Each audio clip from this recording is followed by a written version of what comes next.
Get the motor running. Bow, now, now, now, now, now. Hey, when are you getting a motorcycle? Feels like your next move. That's the funny thing. Watching that movie, it's like, motorcycles are so fucking cool. But bikers fucking suck. Yeah. I could see you having like an old beat up one that you fix in your garage. You don't have a garage, do you? No. But this is what I'm imagining. You have one that you fix up in your garage, but you take around the block maybe once or twice. But you never go anywhere with it. Yeah, constantly fixing it. That's what I would be doing. Yeah, I picked an obscure bike that is possible to find parts for. Fuck. All right. Let's talk about Dillinger Escape Plan. So dumb. You know what really makes us mad is wasting money on CDs with only one or two good songs. Yeah. Tell them about punk.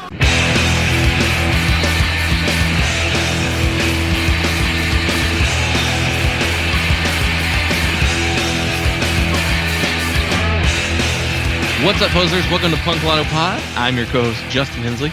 I'm your other co-host, Dylan Hensley.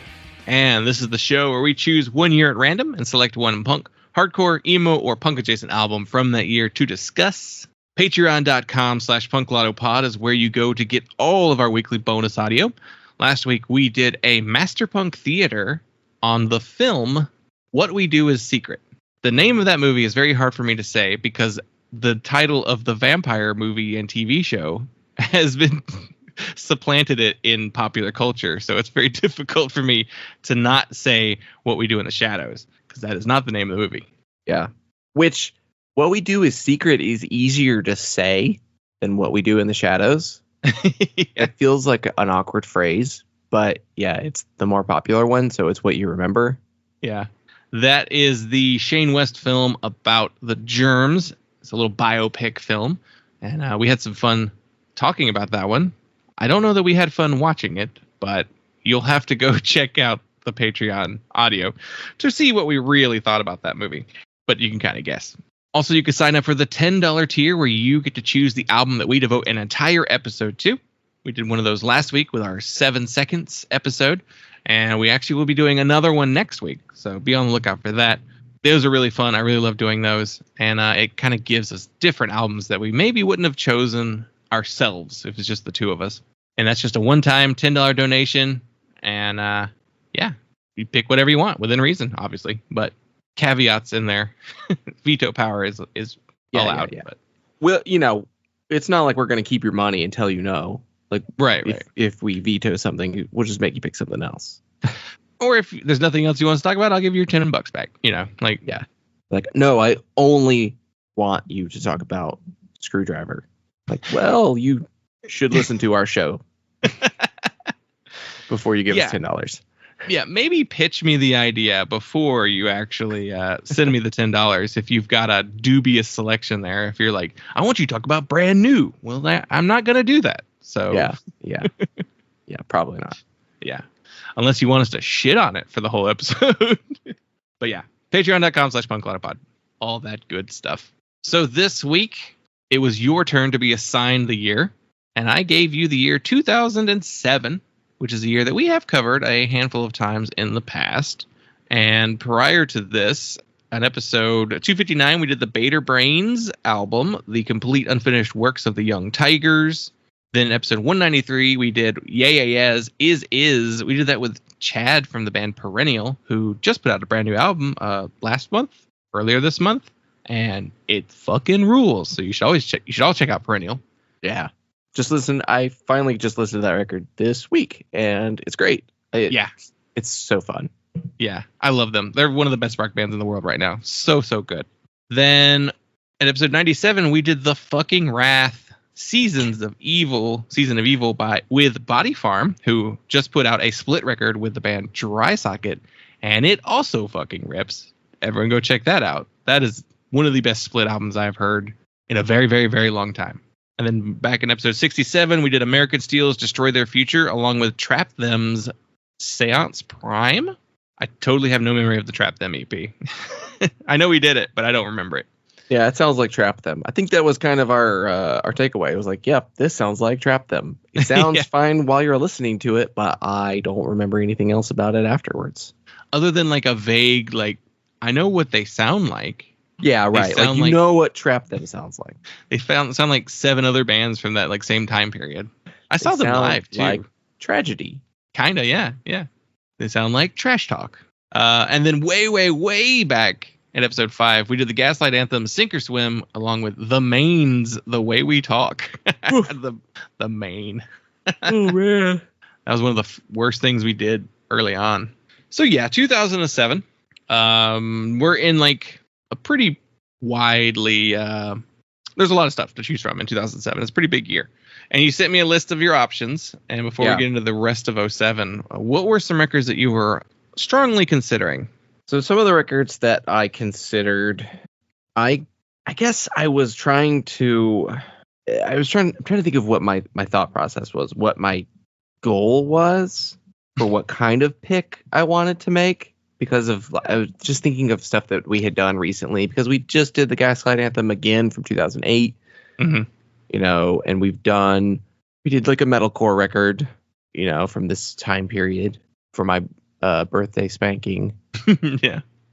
I was kind of looking for some other picks, some outside picks. One of the ones that I hit on kind of early that I was like, that could be something to talk about, was the final Stooges record, the reunion Stooges record. The weirdness.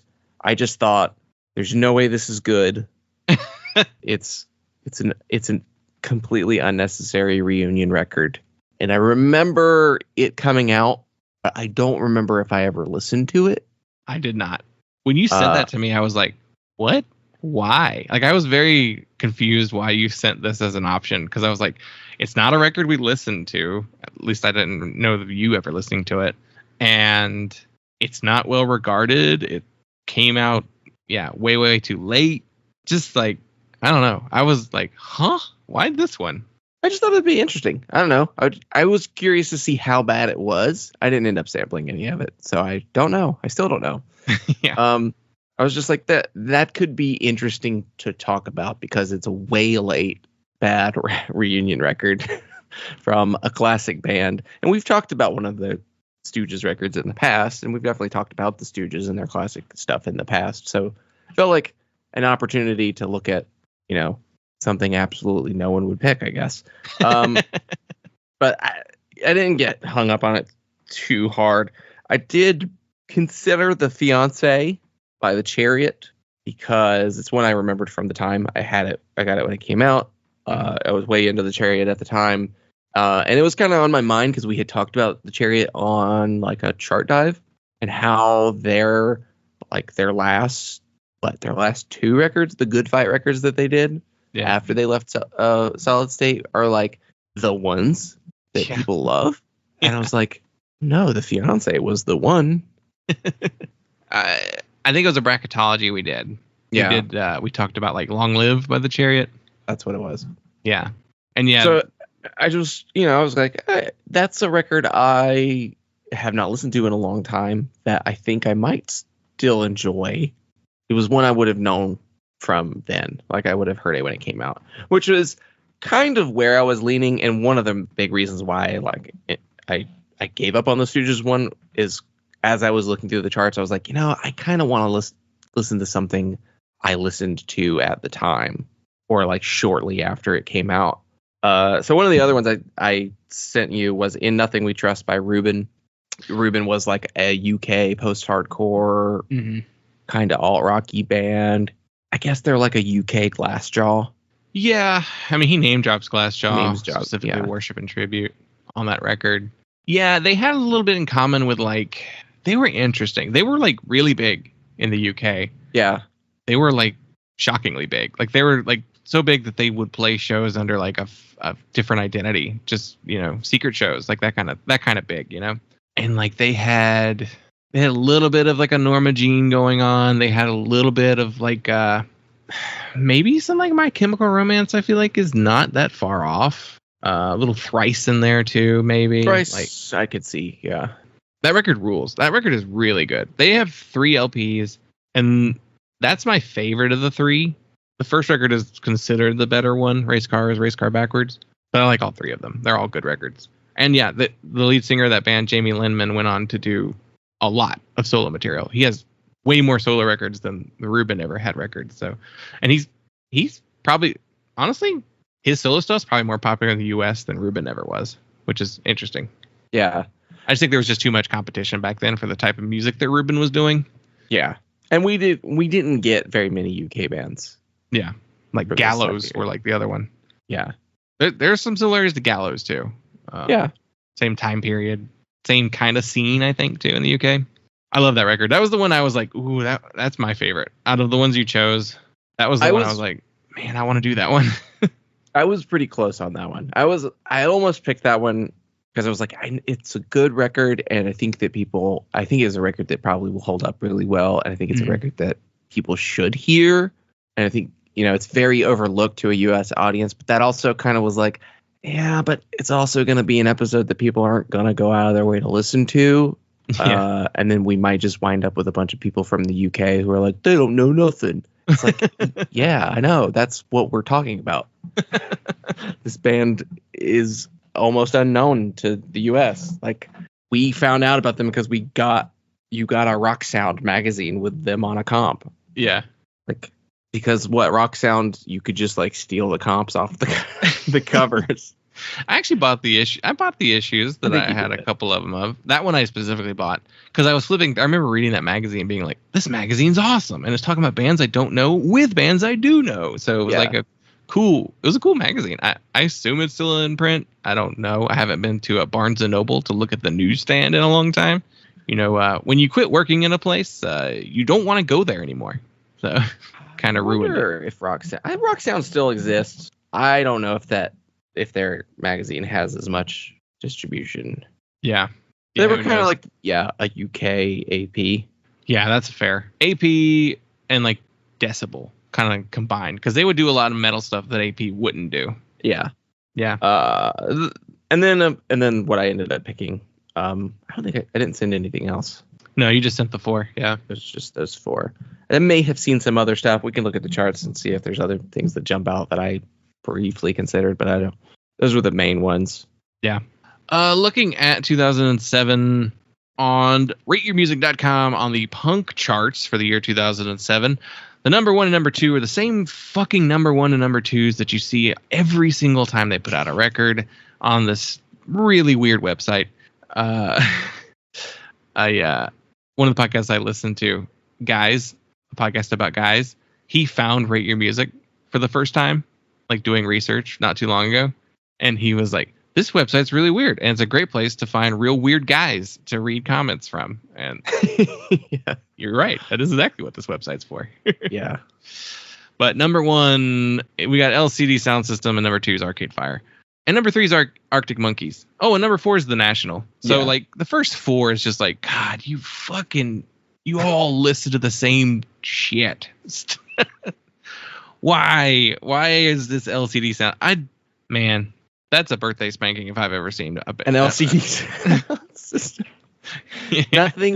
Nothing will ever be as bad of a spanking as me seeing the guy from LCD Sound System play a noise set at Moog Fest in like 2012. I had to go relieve someone from that set because the guy, he had like a medical condition, and it's like, you got assigned to the worst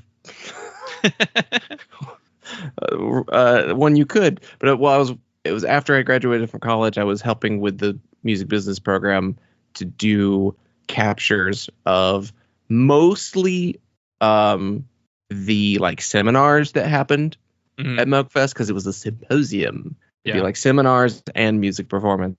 And like daytime there'd be a lot of seminars, but there were occasional like live performances. Like I saw a woman play the theremin.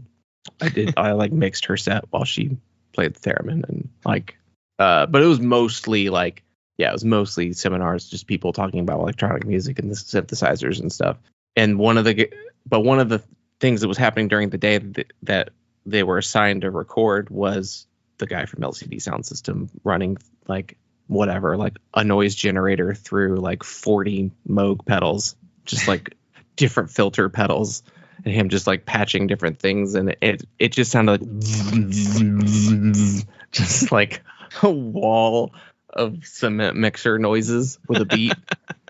It was in a big concrete room. I'm like, yeah, this is giving me a migraine. Like, I can't imagine what you are feeling. Because he had like that kid had like he'd had like brain surgery. Oh wow! At one point, as like a teenager, like he had just neurological issues. It's like, this is the worst thing you could have done. Oh, so man, I had to like go relieve him and like babysit his laptop and make sure it got back to him, because I couldn't stop recording in the middle of it. Oh man, my doctor said I'm not supposed to see any of the LCD sound system in person. It's not good for my brain. I saw Fuck Buttons open for the Pixies, and God, it was like two dorks with a laptop just making noise, and I was just like, this is garbage. Luckily it was a seated show, like a signed seated show, and then so me and Grant from Bitter Melody, like, we were just like, you want to go to the lobby? And like, yes. And so we went to the lobby and just stood around there with a lot of other people just hanging out in the lobby, and then we came back to our seats after they finished playing, and the people right in our little row, like next to us, they're like, wait a second, did you guys just leave and then come back? And they were like, yeah, we have assigned seats, And he's like, why did we stay and listen to They were so mad at themselves for staying because they didn't think about, oh man, I'm gonna lose my seat. I don't know, their brain just didn't think about, oh, these are assigned seats, we could just come back to the same spot. But somebody I work with asked me if I was into Kraftwerk. I was like, yeah, not really. And he was kind of like, yeah, and like me either. But he was telling me like some of the other people that we work with like had gone to see them recently, and like they said they left like halfway through because it was so boring. Because Kraftwerk, they just stand there. Yeah. Like they just stand there and play their synthesizers with barely moving at all. It's like, yeah, I mean, I've basically experienced that because I saw some guy give a lecture at that Moog Fest talking about the pocket computer that was used on the first or on some like early important Kraftwerk record. And I'm like, this feels like watching Kraftwerk. This actually might be more interesting than watching Kraftwerk. I was gonna say that might be more interesting. Kraftwerk are a band though you're like, I respect you for what you did and your pioneering use of electronics and music. I never want to see or hear you. The sounds themselves are cool. Yeah. Listening to the albums are like, it's like the Quentin Tarantino meme where he's just like standing there like looking his like arms on his hips, looking around the house. Yep. Yeah. No disrespect, but I sure don't like it. A good record. AJJ's People Who Can Eat People Are the Luckiest People in the World. Dylan, we were having a discussion about AJJ this week because I don't remember why it came to my mind, but in my head I was like, are AJJ a You Lost Me There band? And you said that you enjoyed the last record. And I put it on my top of the year. Yeah, you did actually, yeah. And it's so funny because I'm like, even though I thought that record was pretty good, I don't think I like it still. It's one of those weird ones where I'm like, this is good, but I don't want to listen to it type records. I don't know how to describe it. I think you liked it more than me was the big takeaway of that one. And I haven't come back to it since. Yeah. Maybe you should and see. I listened to, maybe I should say this for I'm listening, which we might be doing next week. But I did listen to the alternate takes version of the record that they just put out. And the thing that I liked about it is they put a bunch of just acoustic demos on there where it's just Sean and the acoustic guitar. And I'm like, man, if they just did this again, that is what I want from this band. It's what I've always wanted from this band. It's though Can't Maintain is my favorite record by them, but I got into them because of People. People's the record I got into. And it's like they forgot what it was that people liked about them and wanted from them as a band. I understand that like folk punk is dead. It's a dead genre right now. Not if you're Apes of State or whatever they're called. I mean, yeah, I guess what's his name is they can't keep up with their merch orders. They're getting that shit flown in. But like as a whole, we don't really have as many as we used to. Yeah. Definitely far fewer. And all the ones that were there, well, half of them were Chris Clavin bands. Right. It's like the main architect of the scene was a Predator. Yeah. I mean, I guess AJJ just did the Against Me thing, and they're like, we just stopped doing that shit after we figured out how to play electric guitars. That's kind of how that goes. But yeah, but then they went kind of too far past electric guitars. They started doing shoo vocals. Yeah, that has been my problem with like all AJJ records post Knife Man. Yeah, start doing like, flaming lips effects on everything. What are you doing? Just play the songs. The songs are good. Stop ruining them with like, well, we used a vocoder on this one. It's like, no, we want to hear you sing it. Except for the ones talking about your red little body. I don't like those songs either. Your ghost worms and stuff like that. Like, There's a wriggling pinworm crawling out of my butt. That's not an actual lyric, but it sounds like an actual lyric. Could be. It could be. Yeah. It's that kind of lyrics. He wouldn't say butt. He would say anus. He would. He would make it worse. He'd make it worse. And he didn't used to do any of that kind of stuff. Like this record, I love this record. It's just a great folk punk record and aged much better than the first record they did. But whoa. Yeah. I never meant to say. I actually skipped over that when I was talking about the episodes that we'd covered 2007, but Riot by Paramore came out that year, and we did that episode 142. We did that with that was right. We did that with you weren't there. Yeah. So we had Angie from Resonating Zine and Adam Yo filling in as the co-host on that episode, and really fun episode. We did like doing these days. We need to get him back. Yeah, I'm sure he would gladly do it. We love talking to Adam. And he's still doing his podcast too. The podcast he does with his dad about album covers. Oh yeah, I think it drops weekly. Like they're like on top of it, and it's funny because he described it as like, yeah, this is my dad's project. He just decided he wanted to do a podcast, and so I got in there and we figured out how to do it together. I'm gonna pull up the name of that podcast though, because it is a really fun podcast. I love listening to the two of them just kind of riff back and forth. Album art, the stories behind music's iconic album covers, and he does like deep dives on like the album covers and the backstory about them. So really fun show. And like I said, it's neat because his dad does these like monologue kind of like reading the story part, and then they'll stop and they'll go to Adam and they'll just talk back and forth about the covers. So it's really fun. I really like hearing the two of them talk together. But you should rip this idea off and do a podcast with our dad where you go through his entire comic book collection. And it'll just be like him being like, yeah, I didn't care for this. And it'll be like a complete run of something that he's had since the 80s. Yeah, that would be a great YouTube series. You held on to this. Bought all those Spawn comics. Yeah. They're worth anything. Then find the stuff that he actually loves. See what did he buy because he felt like he had to, and then what did he actually like really enjoy. Yeah. What else we got here? What else? There's a record that I loved very much at the time that I don't want to listen to again. Member recently kicked out of the band. Yeah, he was kicked out, and then they did a soft test of letting him back in. Did you see that? Yeah, he was playing, and then people were like, "Why is he still there? I thought he was out of the band." Yeah, to me, that's like, I don't know what the thought process behind that was. That they had to know that wouldn't go well, because I think he's out again. I think he's officially out now, because his wife was like, "Oh, they all got $1 million." That's right.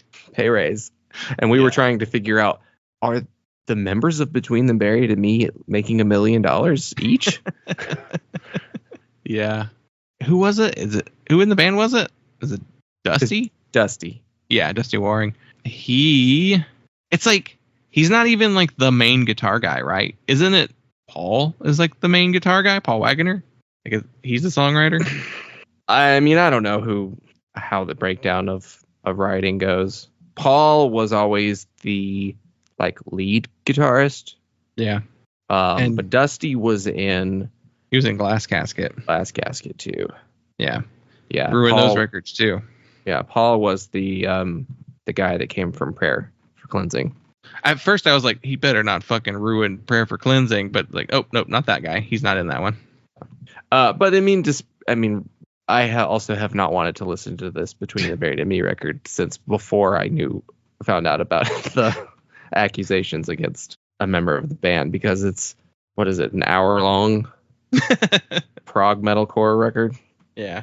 Hour and 4 minutes. But I listened to the shit out of it when it came out. Let's see. If it was my turn to select the album from this year, what would I have wanted to cover?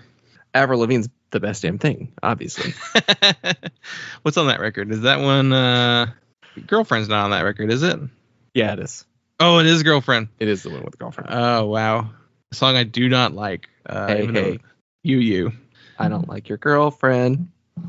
I'm sure we've told this story before, but our buddy downloaded a copy of this record and put it on his Zune, and all the songs play fine, except for when he puts on Girlfriend, and it is the length of the song. It's like a 2 minute, whatever, however long the actual song is. But for some reason, when you listen to it, it's like super slowed down, and it's just like, and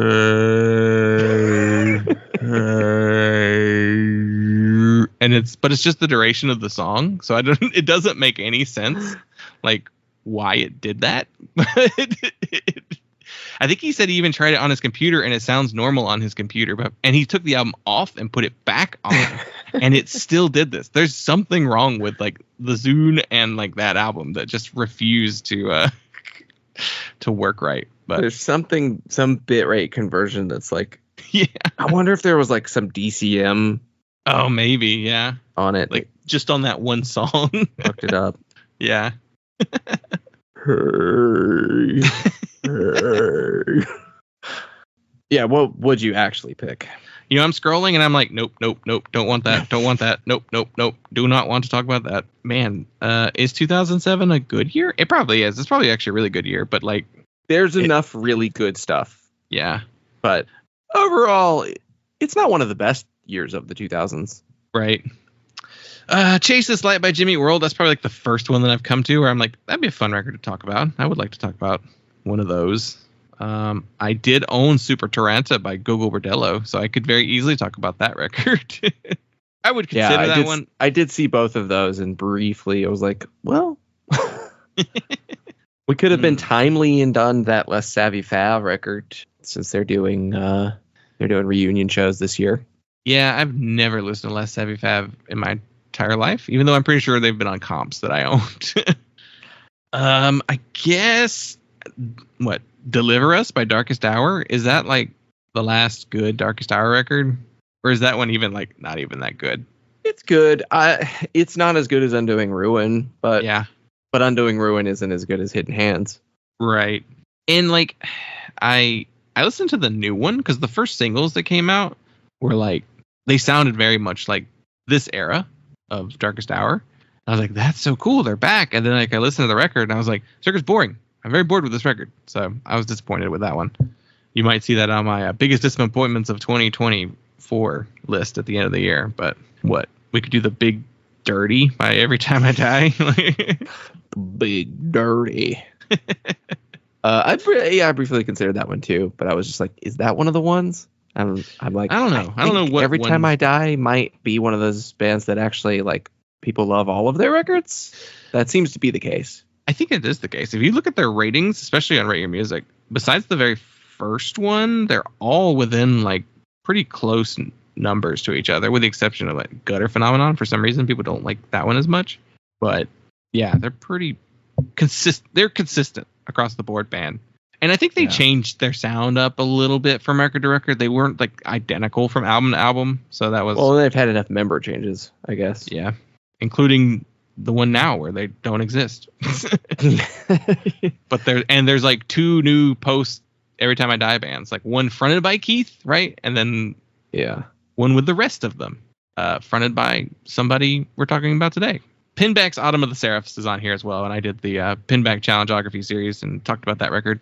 Really weird record in their discography. It was like them trying to go mainstream, I think. I think it was their attempt at being like, we're going to make some money now. We're going to make money as a band. And they didn't make money as a band. And then didn't do another record for, what is that, 5 years? So, fun record, though. Yeah, I mean, I don't want to spend forever on this, but there's a lot to talk about. Even if like the records aren't necessarily like the best records, I feel like there's a lot of records that you could just find stuff to say. Yeah. It's an interesting period. Like we could do that Locust record and nobody will be happy, but yeah, we have things to say about it. Something to say about it. Yeah. That Unsane record, Visqueen, that's a really good record. I like that record a lot. So we'll say that one. Oh, I know what you would have picked. You would have picked Cannibal by Static X. Oh my God. We need to do a Static X record one day. I didn't know that there were any that would ever show up. Why does this one show up? Metalcore? Okay. Yeah. Do any of the other records have that kind of tag? I feel like they don't, because I feel like they're usually always just alternative metal, new metal, industrial. Yeah.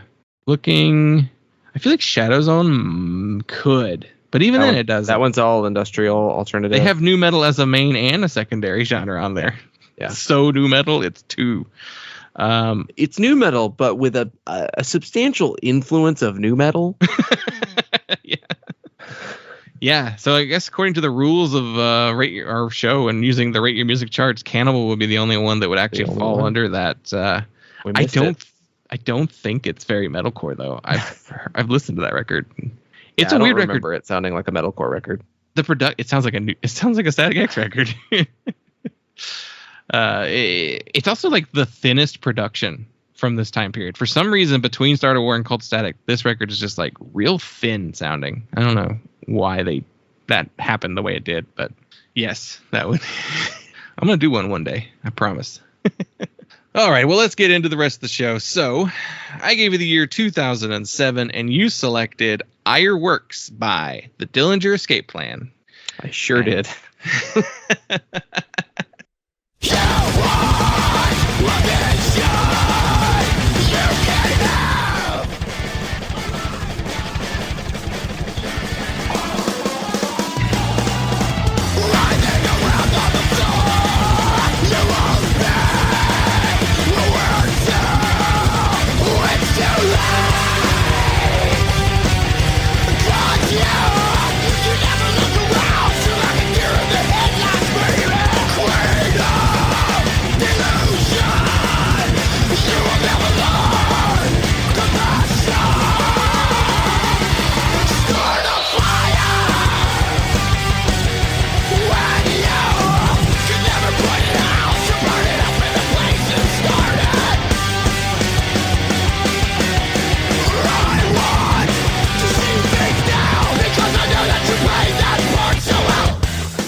Some stats on the band. The Dillinger Escape Plan were from Morris Plains, New Jersey.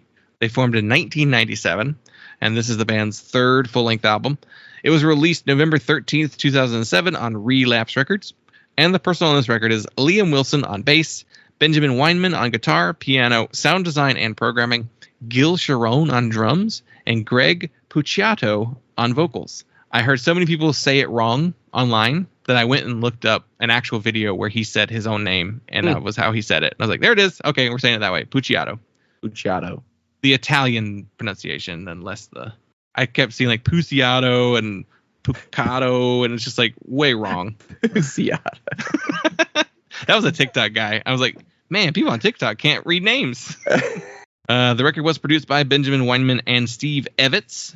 And this record features additional vocals by Dimitri Minakakis, the original vocalist for Dillinger Escape Plan, on the song Fix Your Face, and Brent Hines of Mastodon on the song Horse Hunter. And Steve Evitz, I looked at what he has produced. The answer is everything. He is one of the most prolific producers that I think we've ever covered on the show, and he covers a pretty good range of different kind of stuff. This is the list that I put together.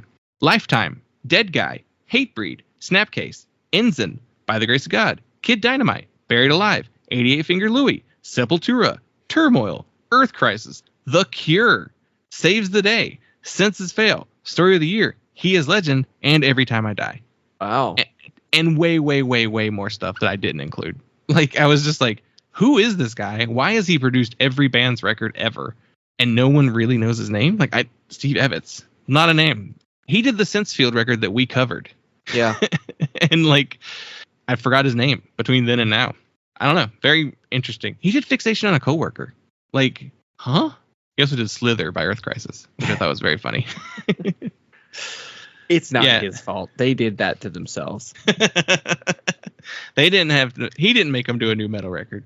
But yeah, that guy, a lot of stuff. And they all sound good. Trax East is the studio that he works out of. Now Trax East is a studio I've heard of. So yeah.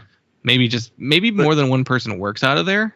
Trax East is that's a place that a lot of people work at. That's not like a studio where you have like a producer. Yeah. Yeah, that's definitely one that a lot of people use. Yeah. The album cover is by Shelby Cinca of the band Frodus, and they wanted to use him because of his like cyberpunk sort of art stylings, and the album cover itself is like a reference to something weird that I don't understand, some philosophical thing. Cinca likes triangles. Yeah, Shelby does. Yeah. Yeah. Yeah. I think triangles have magic powers, maybe. Sacred his thing. Shapes? Is that one of the things? Yeah. Like sacred geometry, like pyramid power. Yeah, I don't know. I'm sure they told him what to do, Yeah. I don't think it was entirely his idea. Yeah. But it's also definitely like it's definitely a reference to the Pink Floyd Prism album cover. And then Relapse in 2007 also released albums No Salvation by Colosseum, The Red Album by Baroness, Phantom Limb by Pig Destroyer, and Death Is This Communion by High on Fire. So very brown pants metal. Oh yeah, that's peak. That's probably the very end of me paying attention to Relapse records. Yeah. Anytime I see stuff they do now, I'm just like, cool.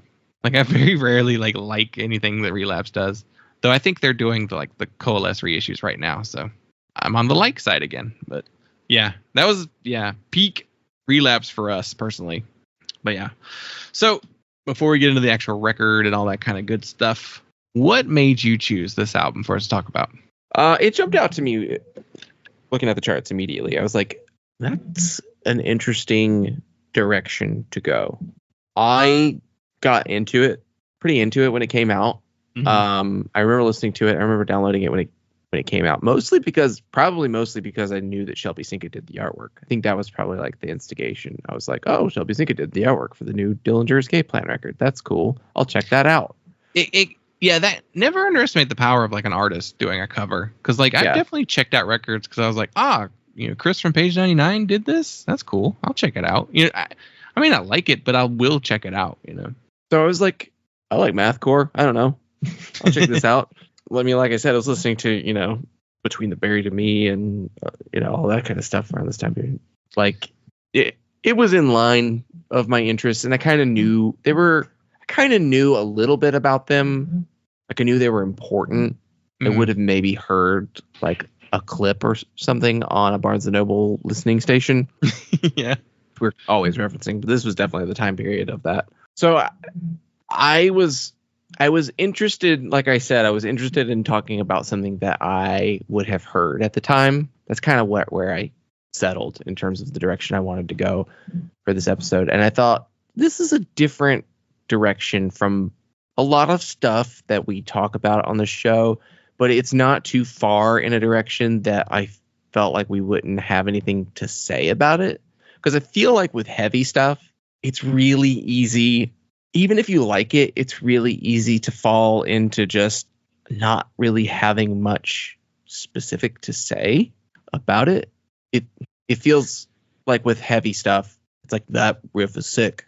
Like there needs to be a story. And I felt like, all right, Dillinger Escape Plan, there's definitely a story of the band. They were around for a long time. They're, a seminal band for a sound, and they kind of have a lot of, time in between records.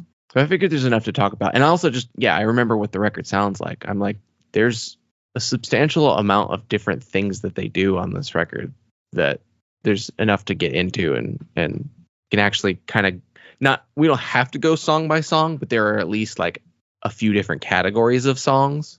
Yeah.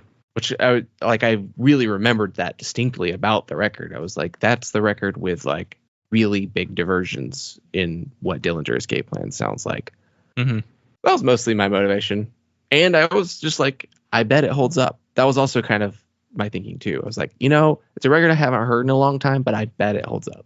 Yeah, looking at the stuff that you had sent as like your options, I was like, nostalgia? Is that kind of the lane that you're going down with these picks? And then like the Stooges in there just for weirdness sake, I guess. But yeah, I was like, interesting that you chose 2.5 mathcore records, because even that Rubin record's got a little bit of it in there too.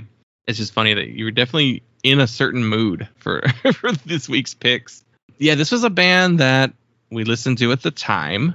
Definitely remember listening to it when it came out. I remember listening to it and liking it too. It was like one of those ones that we both kind of got into.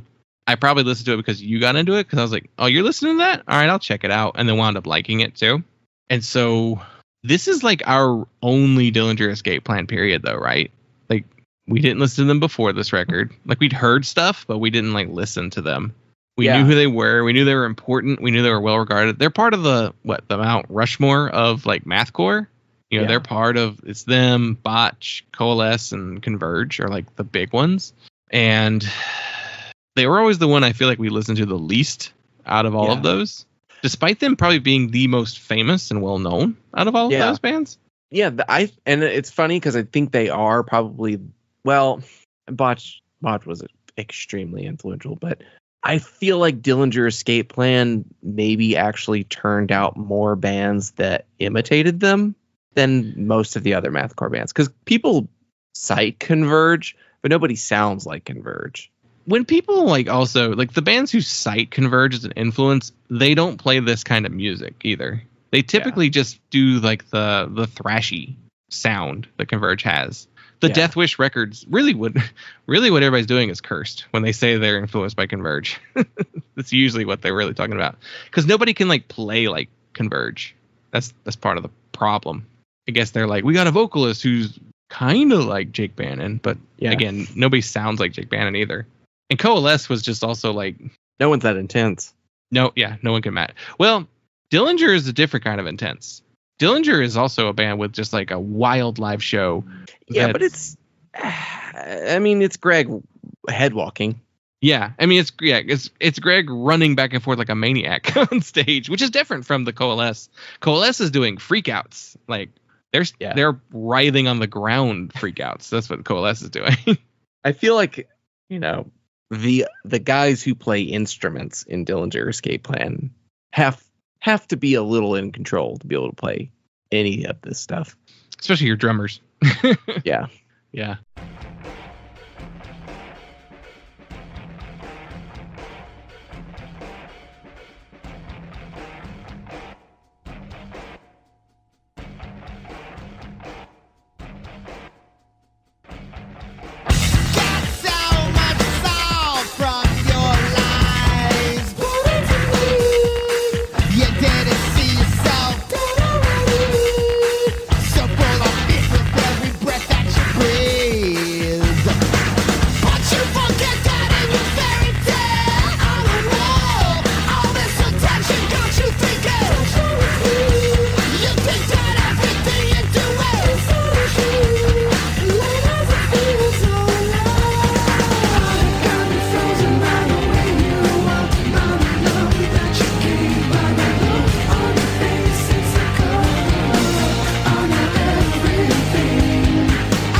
So yeah, but then like after this record, like I remember trying to listen to the record that came out after Option Paralysis, and like I probably listened to it like a couple times, but it just didn't click the same way.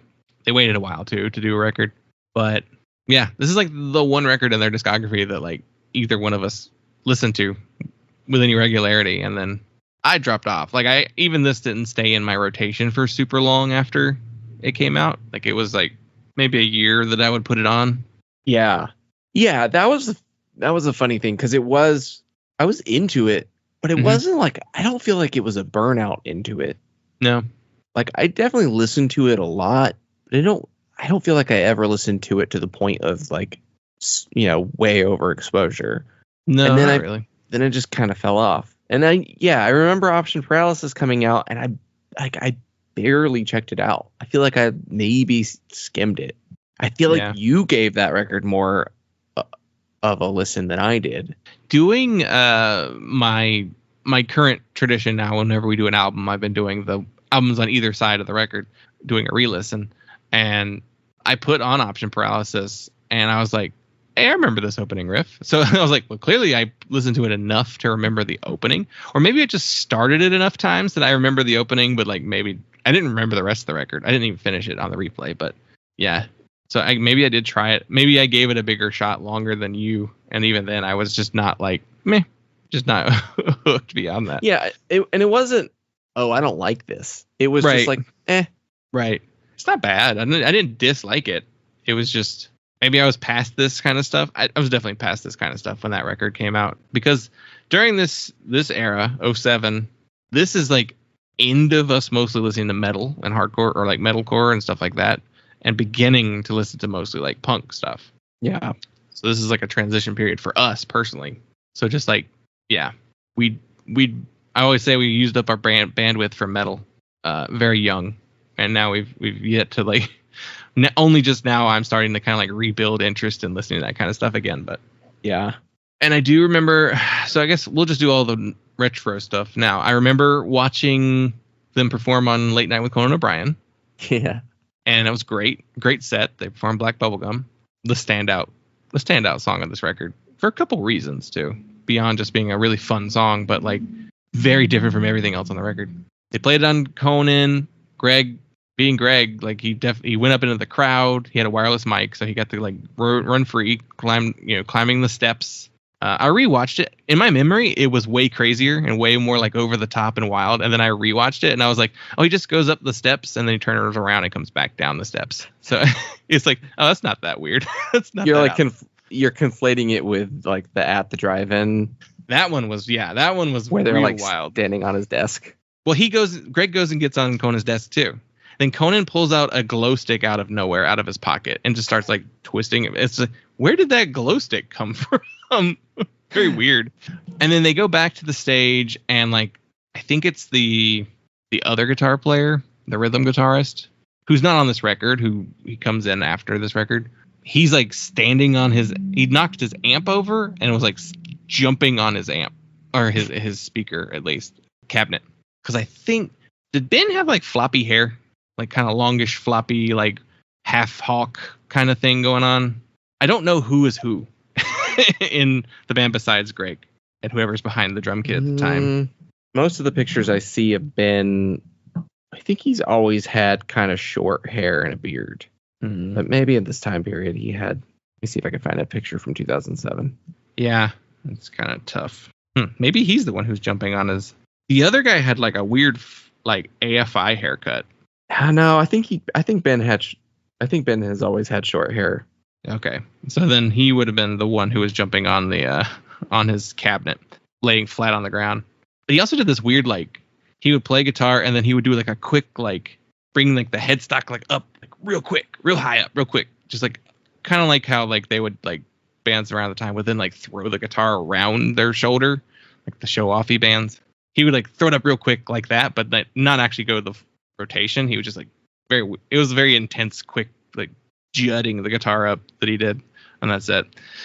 Anyway, rewatching it, I was like, not as over the top as I remember, but it's still cool. But then Conan comes out and he's like 1.5 feet taller than Greg. I'm like, oh, is Greg a short guy? Kind of. Conan's very tall. Conan's very tall, but I think Greg's also short. So I think that, but he also had gigantic biceps. I was like, what? His biceps are as big as his head. I was like, what? That's wild. And then the other thing from that era, I actually saw Dillinger Escape Plan live. It might have even been. Oh, you know what? I pulled it up. What year was that? I had the exact. Probably 2008. Yeah. Because this record came out in November. So it was the end of the year. And so I saw them in Knoxville. of all places. Yes, it was January 19th, 2008, 16 years ago. With like 15 metalcore bands. So it was one of those shows where it was 2 different tours converging into a single show. I love when that happens, because usually it's like, that is a wildly stacked bill when that tends to happen. The only other time I remember that happening was like a show in Charlotte where it was like Off With Their Heads. Their tour like crossed over with like the Menzingers tour. And so it was just like 8 bands playing. Wild set. So this one was As I Lay Dying as the headliner, Dillinger Escape Plan, August Burns Red, Evergreen Terrace, Still Remains, and Whitechapel. And Dillinger Escape Plan was easily the best band, the most fun band on that whole show. And they did the thing where they got the big construction lights, like the big white construction lights, pointed them at the audience, and like they would flash with the music. Stolen from Botch, but yeah, everybody stole it from Botch. Everybody. They weren't using it. Yeah, they were done. They were done at this point. But I remember I was like, man, this is the best set out of all of these. So yeah, that is my experience with the Dillinger at the time. Do you want to go? What do you want to do? You want to do the actual album, talk about that, or do we want to talk about a little bit of the story going into it? As we can set this. Yeah, we can kind of tell the story going into it. Surprisingly, a lot of story going into this record. Yeah. So Dillinger Escape Plan, like we said, they start in New Jersey. They come from the ashes of local bands. The name comes from some friend of theirs was watching a documentary on John Dillinger, and it talked about like his multiple escapes from jail, because he was like super famous for just escaping prison all the time. And that's where the name Dillinger Escape Plan came from. So they did a couple EPs, a debut self-titled, and then the Under the Running Board. And then their live show kind of really develops a reputation. They're like known for being like an over-the-top antics, destroying stuff, destroying each other, destroying their bodies kind of band. So they became famous for their live show. This gets Relapse attention, and Relapse gives them a multi-album deal. Like, they hadn't put out an LP yet, and Relapse is like, you want to do a bunch with us? So I guess that live show was just so good that they were like, we got to do this. And Under the Running Board is considered a really good EP. They released their debut, Calculating Infinity, in 1999. This Dillinger is known for having lots of band members throughout the years. I think it's because they're literally burning them out. Like, they just like destroy themselves in these bands, because a lot of times they leave because they're too injured to continue. But the original LP features Dmitry Minakakis as the lead singer of the group, and he eventually decides like, hey, I want to leave the band. I want to focus more on like graphic design and art. And I'm sure being in Dillinger Escape Plan is also too physically demanding. So he's done. So the band puts out like, hey, we're gonna put out this instrumental version of the song 43% Burnt, and then ask people to record vocals over it and then send it to us. So Greg was just a fan. Greg Puciato was just a fan of the band, and he sends in a tape. He does 2 versions. He does one that's kind of mimicking Dimitri, like kind of doing the Dimitri style vocal, and then he does one of his own like take on it, his own unique take on it. And so the band practices, they invite him in, they rehearse with him 2 times, and they're like, you got the job, you're in. In the meantime, they did record an EP with Mike Patton of Faith No More fame. And that EP winds up coming out like way after Greg has officially joined the band. It takes for a really long time to get that put out for some reason. And during that time period, they also had Sean Ingram of Coalesce perform vocals for their Crazy Set Fest in 2001, which I wonder if there's footage of that, because I imagine that would have been amazing to see just how intense that set probably was. Well, then with Greg, they do their breakthrough record, Miss Machine, 2004. To answer your question, there is a full set. Nice. Sean Ingram, Dillinger Escape Plan. That's pretty funny. Yeah. The footage looks like shit. Yeah, it's probably VHS too in 2001. Oh, it's unlistenable. Oh, one of those blown out. It's completely destroyed. Yeah, too bad.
they go on tour to support Miss Machine. That album's critically acclaimed. It sells really well. It does really well. Gets talked about quite a bit. That's probably when I first became aware of them. Like I heard about them, saw that album cover everywhere, knew it was well regarded. Probably didn't listen to it for a while though. But they go on tour. The band has suffered multiple injuries. It's like they're like a wrestling promotion. Right. They're I gotta take a year off because I got a neck injury, leg injury. Ben tore his rotator cuff. Like he had to have rotator cuff surgery because of how hard he was playing. He also had serious neck problems, but he refused to do the surgery for it. He needed That's pro wrestling. This is like Edge. Like, I had to have neck surgery, or Kurt Angle having neck surgery, spinal fusion surgery, so they could come back and wrestle a year later. But but he didn't want to do it because he didn't want the recovery time. Just so took a kick to the head, and then I kept going. It just got worse. They had just like a violent live show. And I was reading that they got sued a bunch of times for like destroying venues and equipment at shows, that they toned it down eventually. They're like, we can't be sued anymore. Like we're in ruins. But so he has to have rotator cuff surgery. They go on tour with Coheed and Cambria, which is a very funny mix of bands, I think, but also probably a really fun show. And with 4 dates left on the tour, Ben goes home because for undisclosed personal reasons, which turned out later to be like medical and financial reasons. So he's physically and financially ruined at this point. And then also apparently him and drummer Chris Penny, they for years have had a really bad relationship, and they would argue constantly and fight, and just the tensions between them were terrible, just awful. So during Ben's time at home, he starts resting, and he's just basically healing from touring. And he starts to experiment with sound design and electronics, which then become a really big part of this record. Like the electronic elements of this are a really big deal. They did, on that Mike Patton fronted EP, they cover Come to Daddy by Aphex Twin. And I think working with Mike Patton covering Aphex Twin is 100% why Ire Works is the record that it is. Yeah. Like those two, despite Greg not being on that EP, it's still very much an influence. That experience is like explains Ire Works completely. So also they're working on the record, they're writing it, and apparently during they were about to go into the studio, Chris Penny says, "Hey, I'm quitting Dillinger, and I'm going to go play drums in Coheed and Cambria," because their drummer was leaving at the time. Josh Eppard was leaving at the time, and I guess they did the tour together, and that's where they made the connection with him. And they're like, let's get him to come play. Very odd drummer to have on in Coheed and Cambria. Fun fact, he was in the band and was supposed to record on the Coheed record that came out that year. That's the Good Apollo Part 2 that came out that year. No World for Tomorrow, I think is the name of that one. Yeah. It's the one with the comic drawing on the cover. So he was supposed to play drums on the record. He wrote the drum parts for the record, but he's not on it due to contractual obligations. So because it was so close to recording Ire Works with the Dillinger, that he wasn't allowed to play on the Coheed record. So they got Taylor Hawkins of Foo Fighters to drum on that record. Which honestly better fit, because when Chris does wind up performing on a record, he plays on the next record, Year of the Black Rainbow, and people are like, what the fuck is this? People did not. Weird. That record is not liked. They're a good song. It's a good record, but the production's really weird, and it sounds like a Dillinger record production more than it sounds like a Coheed record. And I think everybody was like, Chris Penny ruined Coheed, and then he leaves the band right after that. But I think people were unhappy with Chris Penny and in Coheed. But so Coheed's like, all right, well, is that the last? That was the prequel album, because right. Claudia wrote a novel to go with that record. Wasn't there a member of Coheed and Cambria that got arrested? Yeah, I think it was Travis. I think it was their bass player. No, I think it's Travis Stever is still in the band. He's always been there. I think it was Michael Todd, the bass player. Michael Todd, okay. Yeah, because he tried to rob a CVS using a note to get painkillers, because he was addicted to painkillers. And it's a wild story, because he goes to the CVS, he tries to rob it, I think fails to actually do it, because I don't think he has a gun or anything. He's just did the note trick to try and get them to give me all your pain pills. And they're like, no. And he's like, okay. He leaves. He has someone drive him there. I think he had like a car drive him, like a cab or something, because this is pre-Uber. But he has like a car drive him to the CVS to do this. He then drives to the show and then gets arrested when he arrives at the arena. He was actually arrested for armed robbery. Oh, so he was armed. Okay. I thought the story was he didn't actually have a gun, but maybe there's some like technicality that he was like charged because he said that he had a gun. Threatened with armed robbery. Attempted armed robbery doesn't require an actual gun. Yeah, I don't know. So they're down a drummer, and at this time they have a rhythm guitar player named Brian Benoit, and he develops. I didn't write it down, so I'm trying to find him. He develops brachial plexus neuritis in his left hand, which is basically nerve damage. So he's not able to really use his hands to play because it looks like it's like pinched nerves in like your neck, basically, that makes you can't play. And see, like everybody's injured in this band. Like people they've knocked teeth out. Like this band goes too hard. You know, they always talked about was it Paul Wagner in Between the Buried and Me having a fucked up back because of playing too hard in Between the Buried and Me too. It's just a time period where it's just like these guys were destroying themselves on stage. Very weird. So Brian, they're like, hey, you've always got a spot in the band. You know, we're never going to kick you out. We're not going to replace you unless you fully quit. And so that's why on this record there's only one guitar player. So he's not on this album.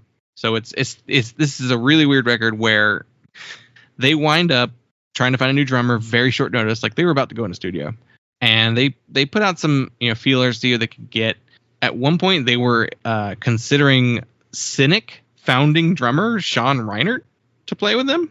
They wound up going with Gil Sharon. He was in the band Stolen Babies on the suggestion of Poison the Well drummer Chris Hornbrook.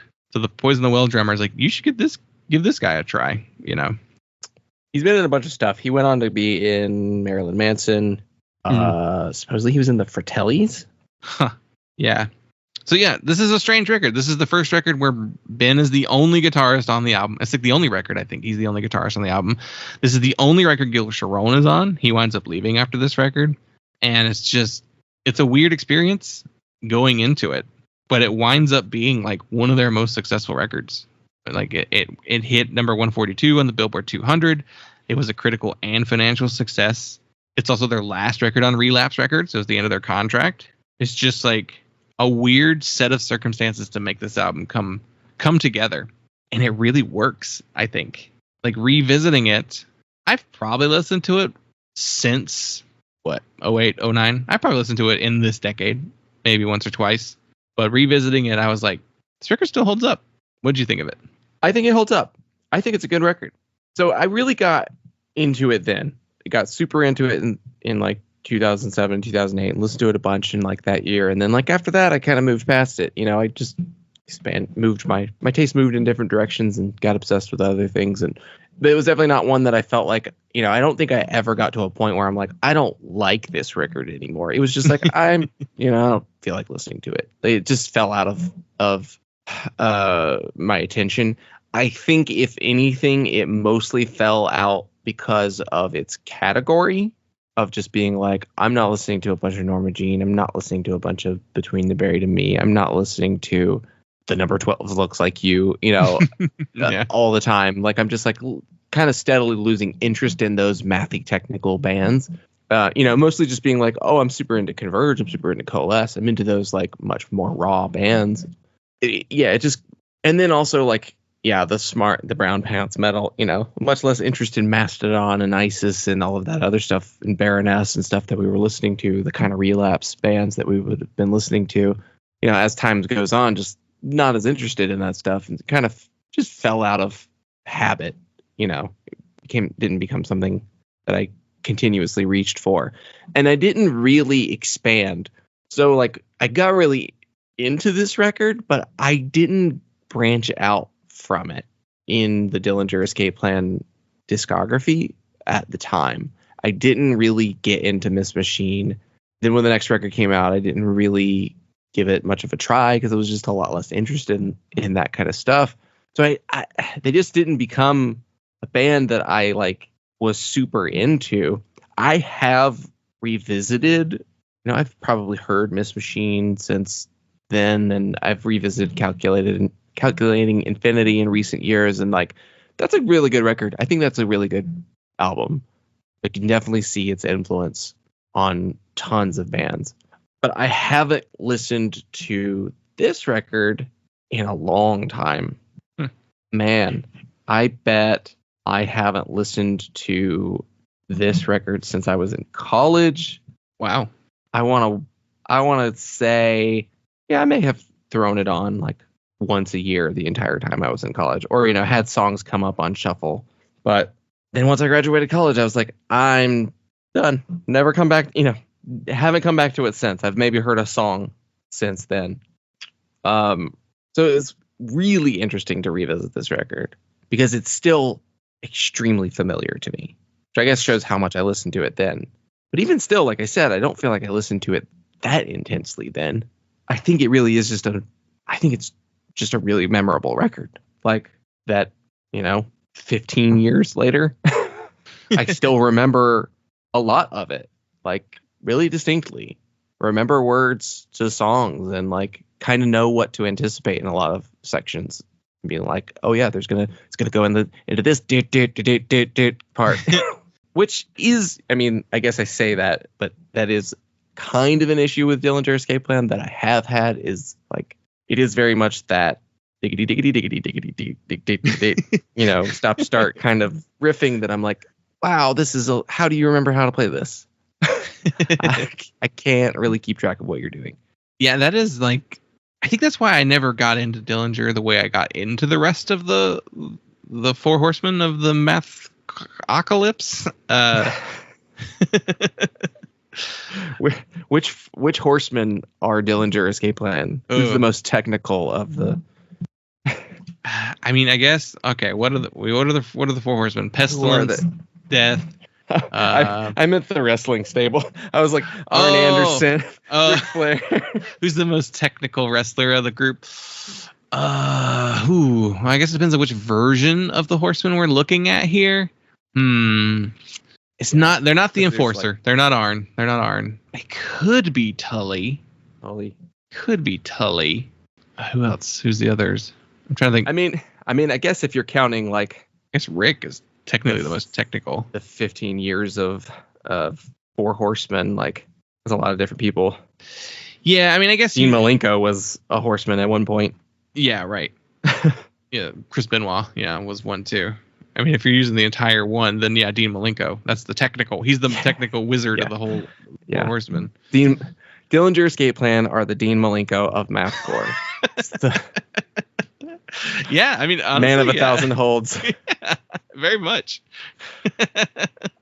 Dean Malenko being a cruiserweight seems off to me too. It's only because he was short. But he's short. He was like the PWI, like, because he's not much taller than Rey Mysterio.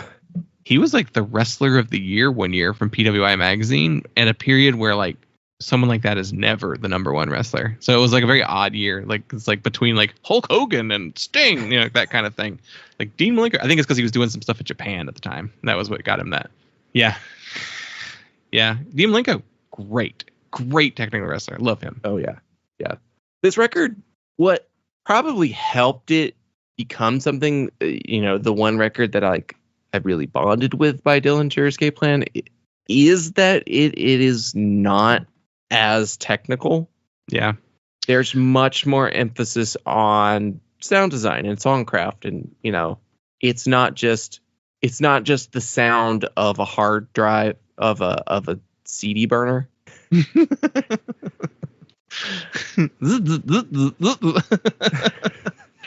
So this record has three modes to me. There's the Dillinger Escape Plan, traditional Dillinger Escape Plan, Calculating Infinity, Miss Machine style. Yeah, just that techie, chaotic stuff. It's your songs like Fix Your Face and Nong Na Gong. Yeah, and like maybe like Party Smasher. Yeah, and those are there. Those are definitely present, very prevalent parts of the record. But then you have, really there's only two songs like this, but you have Black Bubblegum and Milk Lizard. Those are probably the two I won't say they're the two most outside the sound, because there's definitely more weird stuff on here than this. But those are the two, like, these are the melodic songs. These are like the ones where they're like, we're going to try and sing a little and not just only do like yelling and screaming. And like Black Bubblegum, for as like weird and like hard as it is, it's very poppy. Like, it has such a really good hook to it, incredible chorus. The chorus of that song is amazing. And you can sing along to it, which is not a thing you could ever done before with Dillinger Escape Plan. And you can't really do with much else on the record. Even Milk Lizard, which is like the second most melodic song on the record, it's still like the music is very chaotic on that one. That song also features trumpet, which I fucking love hearing it in that song. So cool. But those two are like the most like melodic songs on the record. There's a reason why like they got to play on Conan O'Brien with Black Bubblegum. It's like catchy enough that you can get some mainstream attention with that. And I fully believe that that's the song. That's the reason why I liked the record, is that song was on there. And I was like, this song is so good. I really liked it. It was the thing that got me to listen to the record, and like I enjoyed it, the whole thing. But like that was the thing that got my foot in the door of this album. It's how good that song is. I've probably listened to that song many times over the last decade, just because I was just like, it's too good. It's too good. If this band if I had to erase the entire Dillinger Escape Plan discography except for one song, I'm keeping Black Bubblegum. That is the one song to hang on to. Also, it's the most where they sound like where Greg sounds like Mike Patton. Like, he has a very similar kind of quality to his voice. Mike Patton's got way more range and can do lots of different things, but like, yeah, as far as like the melodic sung stuff, it sounds very much like his Faith No More era stuff. And the third sound is straight up Aphex Twin. Yeah. Just digital beats and squiggly, scratchy little like sounds and programming and sound design type stuff. And I like it. I like it a lot. I mean, that's my favorite kind of Aphex Twin stuff, is that stuff. Like, it's like the shorter songs and like just more of just an emphasis on like the cool design and effects and stuff. So ambient Aphex Twin is actually quite good. There's a reason why Selected Ambient Works is like a classic of the genre. I don't always want to listen to ambient music, but when I do, that's a good one. So yeah, so them doing Come to Daddy by Aphex Twin with Mike Patton is kind of like, and that's what Ire Works kind of winds up being. Yeah. There's all those, it's just these little skittering, like weird sounds that things kind of like veer across like the stereo image. And there's these there's like little, jazz fusion-y little guitar things that come in. And there's a little bit of like, there are slower moments. There are more dynamic songs, like the last run of the record, like that run of Dead is History, Horse Hunter, Mouth of Ghosts, where there's a lot of dynamic range that happens in those songs, and there's slower moments and these really intense build-ups. And so there's a bit too of like the post-metal kind of stuff going on around this time. It's a really interesting record in the way that it just kind of like catalogs different things that they can do. Mm-hmm. Like, which is weird because like prior to this, it's mostly just, it's just yeah, odd time signatures, stop starts, panic chords. Yeah, I was trying to think of them too, because it was like they use a lot of like jazz timing and stuff like that in their music, and they definitely, out of all of those big names, I was trying to think like who has the harder parts. I want to say it's probably Dillinger. Dillinger probably feels like the harder music to actually play. Yeah, I mean, the Mount Rushmore of mathcore bands, Dillinger Escape Plan are the ones that like you can actually say are mathematical. Yeah, though I will say Coalesce has lots of wild times where I'm always like, I'm like, how are you doing this? Like, how are you keeping this? It's more like the pattern. It's like, how did you memorize this pattern? Coalesce definitely does some odd measures. They do a lot of like extra beats added to measures, and I was trying to think like, man, if you put like was it James Dewey's was the drummer for Coalesce, and like you put him up against like a Chris Penny or even this Gil Sharon guy, I'm like, I feel like he's gonna get blown away by these guys, but Jesse's gonna hit harder. Yeah. Yeah, this record does, you're right. Those last like 3 tracks, those are probably the most varied of the songs on the record. The slower, especially the closer, like Mouth of Ghosts, which is like a really slow song with like lots of piano on it. But there's a weird stretch in the middle of the record. They did a good job with this. The record's 38 minutes long, which is not too long. This time period, it definitely could have been a lot longer. Most of their contemporaries were probably making longer records, especially like their relapse contemporaries. Like, how long is the Red album with Baroness? That might be a bad example because Baroness is kind of like... Yeah, they may have... I don't know. Baroness does double albums. Red album's 44 minutes long. Yeah. So, yeah. And that then could be longer, though. For them, yeah. I feel like, what's a Mastodon record in... Oh, yeah, that'd be a good comparison.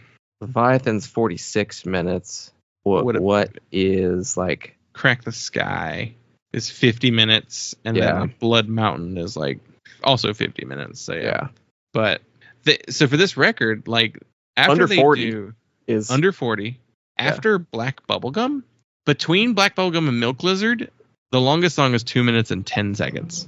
Yeah. When I was listening to this and making my notes, When Acting as a Particle, Nong I Gong, and When Acting as a Wave, they all went by so fast that I thought they were all the same song. And then I had to like go back and kind of like, oh wait, I need to make specific notes about each track. So I had to like redo multiple of those tracks just to be like, what did this one do? You know, what is this? Like some of them are just like pure like an interstitial, and then others are actually like a more of a song. But like that stretch right there.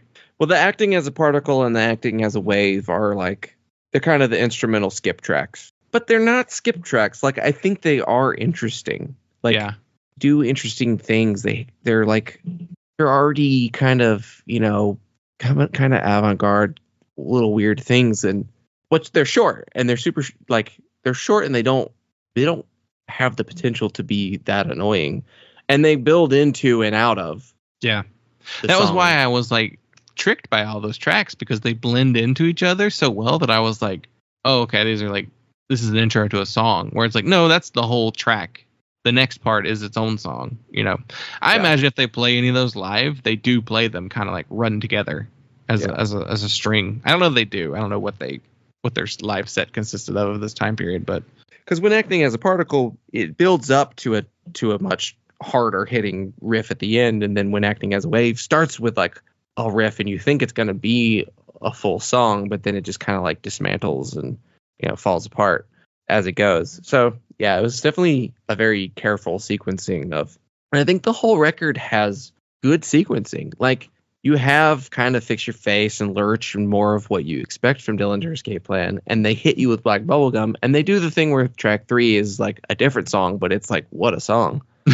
Yeah, I was like, track 3 is the slow song, and I'm like, is slow the right word for that song? I don't think it is, because not really that slow.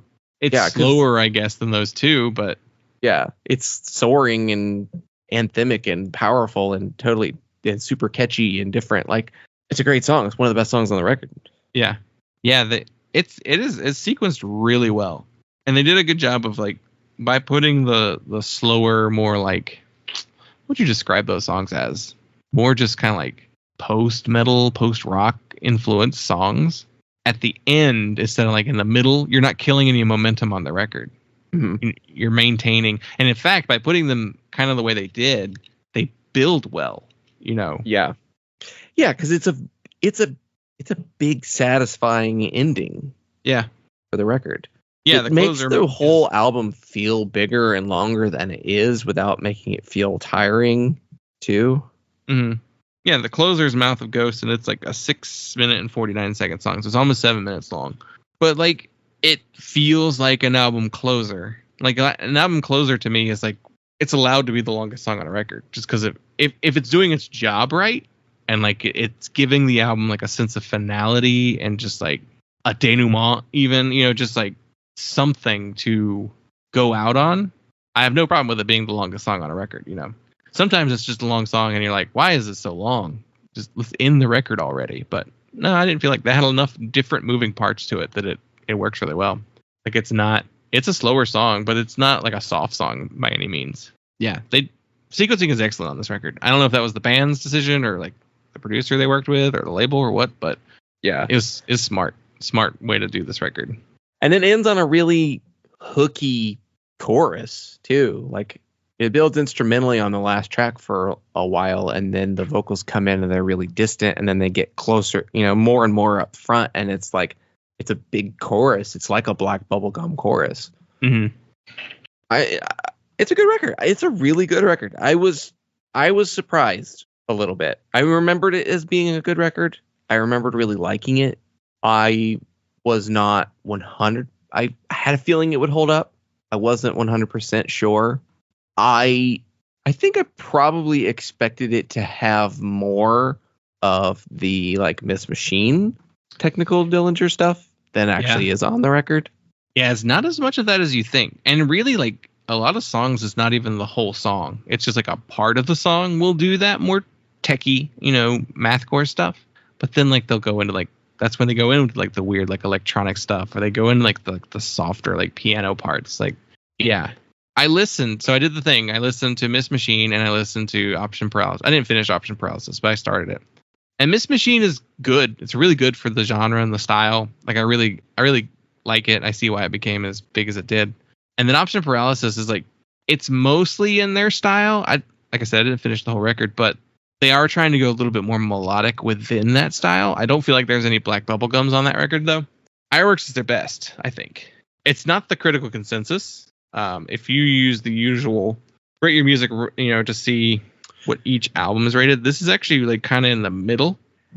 People really like their later records. They're really well regarded. Yeah, their discography is very positively regarded. Highest rated record is One of Us is the Killer. It's their most popular too. Weird. Is that no? I take that back. Calculating Infinity is the most popular. It's almost got 8,000. But yeah, One of Us is the Killer as the highest rated on here. Lowest rated is Option Paralysis, but second lowest is Ire Works. Yeah, and I'm like, I don't think that's right. Maybe it's because we're not the typical Dillinger listener. Maybe we come to this record because it's not just a pure mathcore record, and because you and I get our fix elsewhere with that kind of thing. Yeah. And so what we want out of Dillinger is this record and the more like melodic and experimental stuff than the just like, we listened to the Chariot record for the same year to get that, Yeah. So like, I did actually check. I pulled up like the mathcore chart for 2007. Not a strong year. I think it's a between year for a lot of the bands in the genre. This is like number 1, and then there's like a Car Bomb record. Number 12 Looks Like You. Architects. This is kind of the beginning of them coming in. The Chariot. Psyopus has a record. I think Psyopus is probably more inspired by Dillinger than any of the other bands in the style. But yeah, it's like Horse the Band. See You Next Tuesday. Like, we got a lot of deathcore in here too.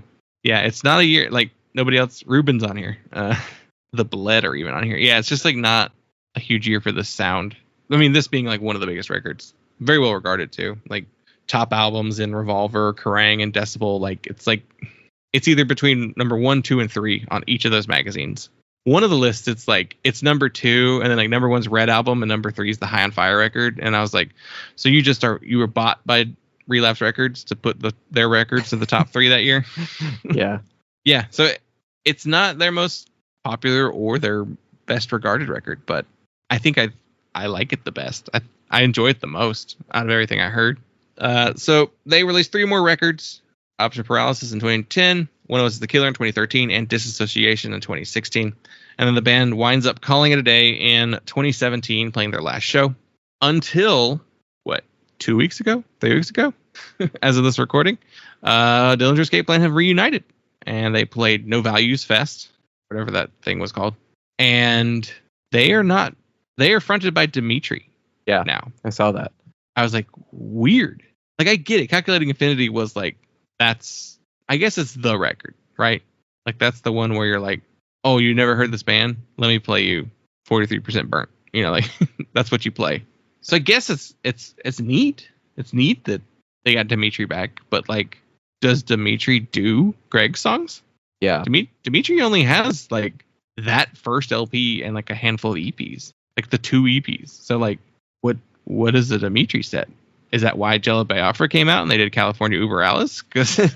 Which Jello came out like in multiple band sets. That was weird.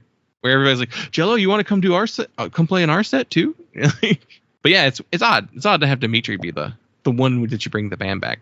Though who else is in the band currently? So it's Benjamin. Benjamin's the only permanent member who's been in every lineup. It's his band. We have Dimitri currently. Liam is currently in it. He's back. When he joined, he never quit. And then we currently have Billy Reimer on drums. He took over in 2008. So he's on Option Paralysis. And James Love as the rhythm guitarist. So yeah. Though Greg is currently involved in the band Better Lovers, which consists of most of Every Time I Die. Right. Jordan Buckley is a guitarist there.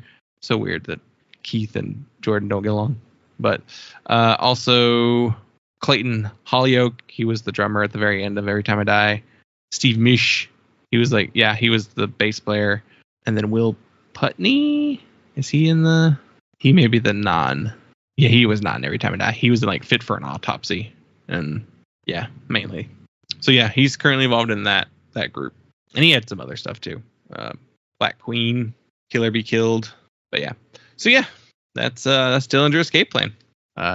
Yeah, I think it holds up. I think it's good. Let's give it a rating. I'm gonna give it a 4.0. I think that's where I'm gonna land with it. Yeah, I feel like it's a solid 4. Yeah.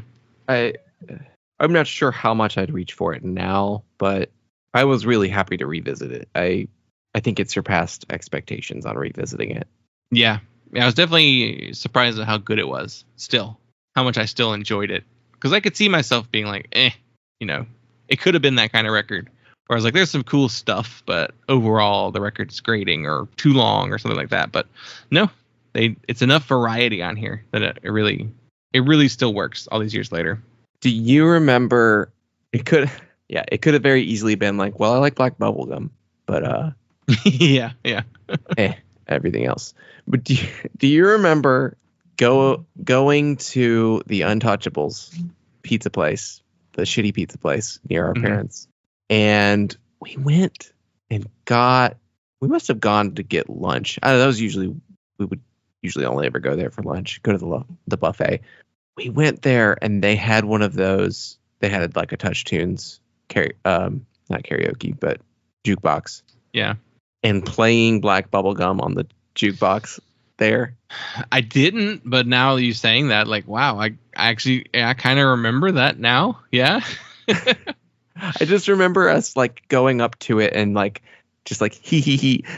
Let's see what we can find on here, and we were just like, what would be crazy to play in here? And we found like Dillinger Escape Plan, but for some reason we're like, don't play one of the mathcore songs. Just play the one that sounds like a rock song. Yeah. And we chickened out at the last minute.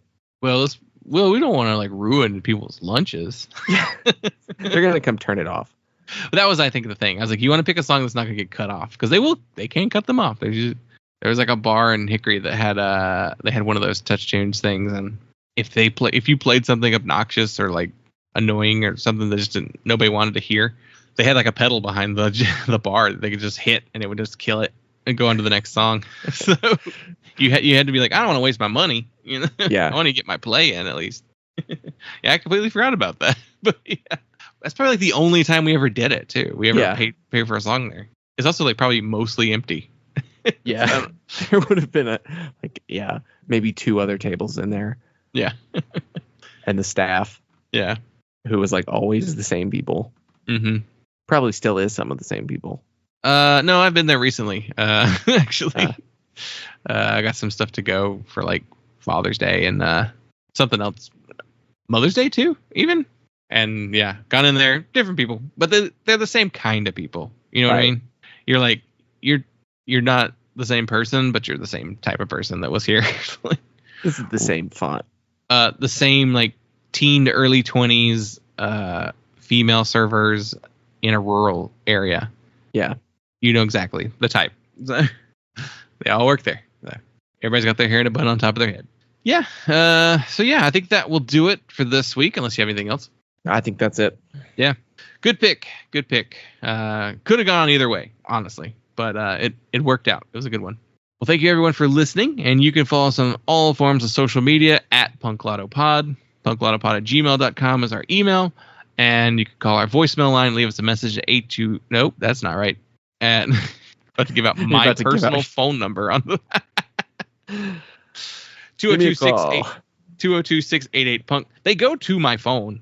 That's the other thing, though. It's basically like giving out my phone number because it all rings directly to my phone. But so in case you didn't know that. Yeah, but it's easy to just kill the Google number and not have to get a new phone number. Yeah, I get way more spam on my phone number than the Google phone number. It's to the point where I'm like, can I switch to the other number? But yeah, and then patreon.com.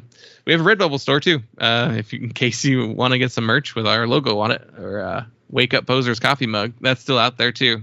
But I never ordered anything for myself. I should order something. But thank you all so much for listening, and we will talk to you next time.